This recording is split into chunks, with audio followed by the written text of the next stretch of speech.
One of the things that stops us from being efficient at our workplace is the tendency of our mind to cling to things which are negative.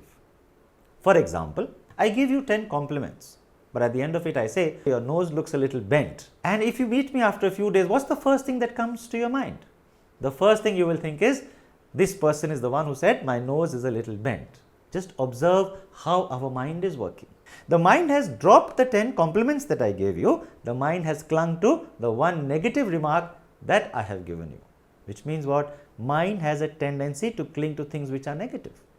The more the mind clings to things which are negative, the more difficult it becomes for us to connect with a larger group of people.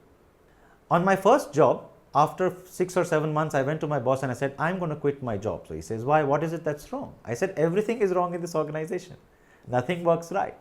We've got problem with our vendors, we've got problem with our management, we've got problem with our staff in the office, we've got politics.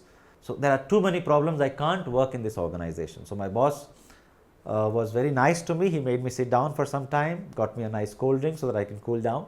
And after 10 minutes, he says, you know what, I agree with everything that you have said. Our organization has all these problems.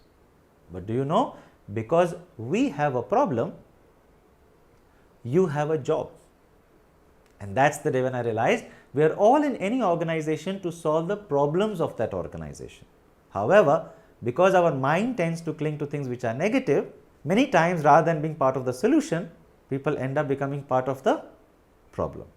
So the point here is what? Leadership is your ability to always be part of the solution and not become part of the problem. And that can happen only when you train to focus on things which are positive and you don't allow the mind to cling to things which are negative.